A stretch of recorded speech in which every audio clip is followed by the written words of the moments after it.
Si je vous dis que ça a marché pour moi, personnellement, j'ai arrêté de fumer grâce à la cigarette électronique. C'était il y a 3 mois, je suis assez fière.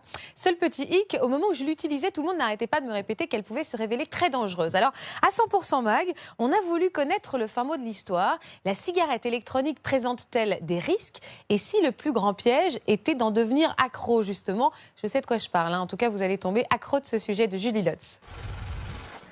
Contrairement aux apparences, Thierry n'a pas touché une cigarette depuis 5 semaines. Ce qu'il tient dans sa main, c'est une cigarette électronique. J'ai pas l'intention de passer ma vie à sucer ce truc, mais je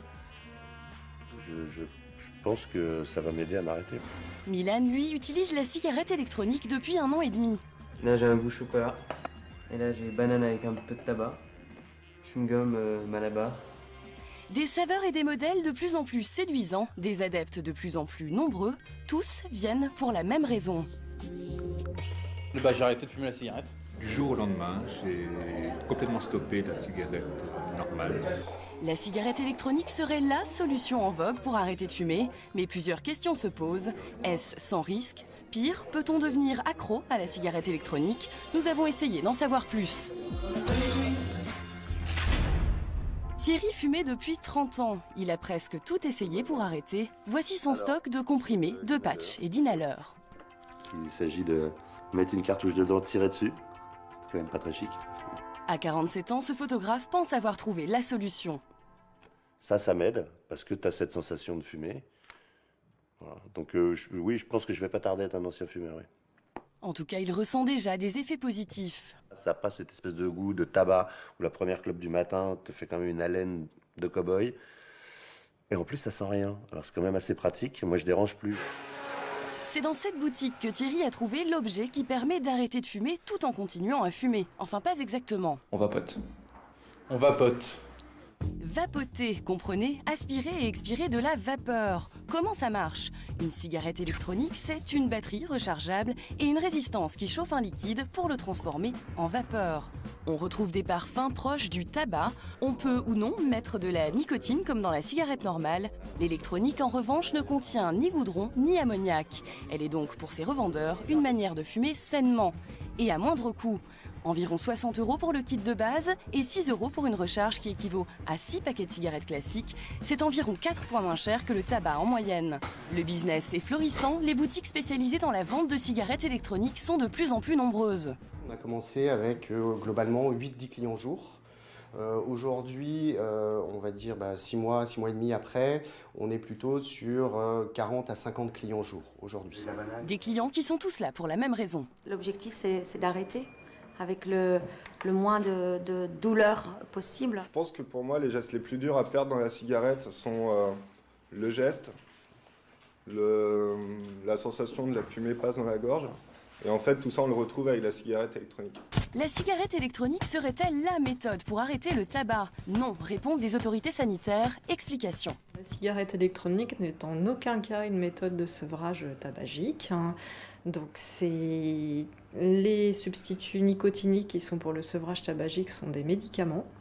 Or, la cigarette électronique n'est pas un médicament, car pour être un médicament, il faut avoir réalisé un certain nombre d'études, que ce soit des études de sécurité, des études d'efficacité.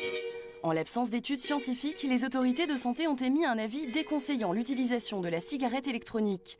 Ces produits ne peuvent plus être vendus en pharmacie. Dans les boutiques spécialisées, elles ne sont plus présentées comme une méthode pour arrêter de fumer, mais comme une autre manière de fumer.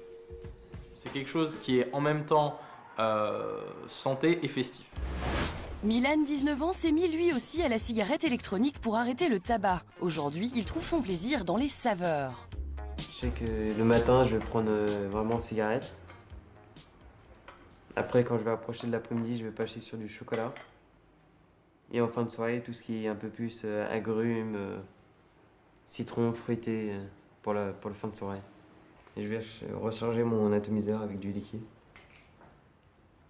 En vapoteur expérimenté, il dose savamment le mélange à l'aide d'une seringue. En moins de 5 minutes, c'est prêt. Milan commande les produits sur Internet. Les liquides viennent des États-Unis, on les trouve aussi en Europe. La cigarette, en revanche, est surtout fabriquée en Chine, où elle a été brevetée. Milan vapote depuis 1 an et demi, il ne compte pas s'arrêter, mais il reste vigilant.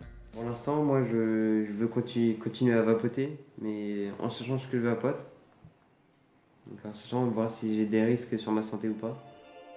Que vapote-t-on? De quoi sont composés ces liquides? Pour le savoir, direction Bordeaux.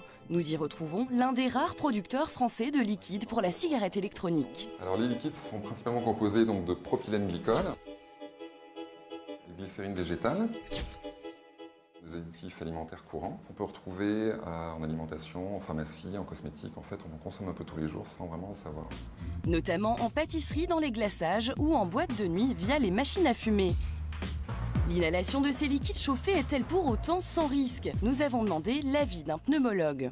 Pour quelqu'un qui fume des cigarettes standards qui passent à la cigarette électronique, il est tout à fait probable et possible qu'il y ait une réduction de risque, mais j'en suis pas sûr. C'est-à-dire que la cigarette, quand vous fumez la cigarette, c'est pas au bout d'un an, 2 ans que vous êtes malade. Et moi, j'ai pas 50 000 personnes qui ont fumé 10 ans la cigarette électronique. Le Mediator, il est sorti, c'était très bien. Puis au bout de 10 ans, on a dit c'est pas bien. On dira peut-être la même chose à la cigarette électronique dans 10 ans, dans 20 ans, j'en sais rien. Peut-être que non, peut-être que oui. En attendant de le savoir, les vapoteurs partagent leurs trucs et astuces sur Internet. Plus de 20 000 membres sur ce forum. Et les échanges ne sont pas uniquement virtuels. Milan se rend ce soir à un apéro entre vapoteurs. Si ici on discute surtout nouvelles saveurs, Moins de hit. J'aime bien un petit mocha, tu vois. on aimerait aussi y voir plus clair. J'aimerais qu'il y ait des études, oui, effectivement, pour qu'on sache précisément ce qu'il y a dans ces... enfin, ce que ça peut engendrer sur le long terme, on va dire. Ce qui inquiète notamment les autorités sanitaires, c'est la présence de nicotine. On sait que c'est une substance qui est très addictive, c'est-à-dire que des personnes qui sont en contact avec la nicotine, qui fument de la nicotine, peuvent devenir dépendantes très vite. Peut-on devenir accro à la cigarette électronique? Petit tour de table.